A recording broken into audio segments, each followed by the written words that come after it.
All right, looking at live pictures from inside the White House Correspondents Center. There's Vice President Joe Biden right there having a good laugh. He actually just got a standing ovation. He was introduced to the crowd.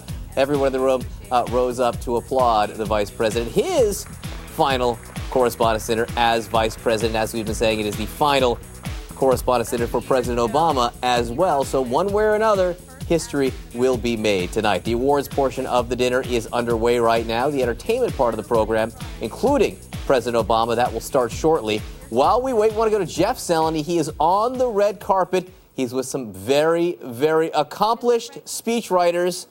Jeff, take it away. John, the words behind the president are written by two of these men beside me. At least they were. John Favreau and David Litt. They were both speechwriters for President Obama. They've been involved in tonight's speech. So really quickly, a preview. Are we going to hear him talk about Donald Trump tonight, John? I think there'll be some Trump in tonight's speech. Just David, a touch. Was there ever any discussion of, is anything too far with Trump, or is there no boundary? Well, I think there's a discussion of, is this guy getting too much attention? That I think is a nationwide discussion. But I think, you saw in 2011, there were not a lot of holds barred. So walk me through previous year's speeches. What is it like to work on these speeches with President Obama? Is he contributing as much as you all are? He can be a funny guy, but he can also be a very serious guy. He's very funny. He really likes to poke fun at the absurdity of politics because he thinks politics can be a bit absurd.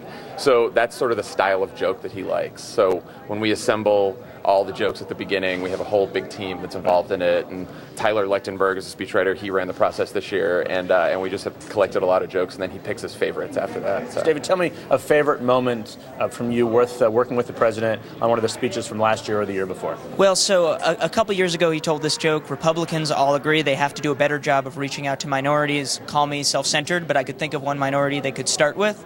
And he read that and was like, oh, I like that. I may do a little wave there. And I think at the dinner he ad-libbed. I think he said they can think of me as a trial run. So when he likes something like that, he'll make it make it his own in that way and have fun with it. Great, guys. Thank you very much. We'll see and hear from the president and see if it's funny again this year. John, back to you. Thanks, all right, Jeff Zeleny. Thank you so much. Very interesting to hear from those guys who've been on the inside while the president's been writing his speeches. Again, we have heard from many people now that the president, he's got some Trump stuff planned, so stay tuned for that. To keep up with all things political, the good, the bad, the otherwise, just download the CNN Politics app. This is new, and it is awesome. It is available from the iTunes Store. The president, Larry Wilmore, the White House Correspondents' Dinner, the big stuff. It's coming up. We'll be right back.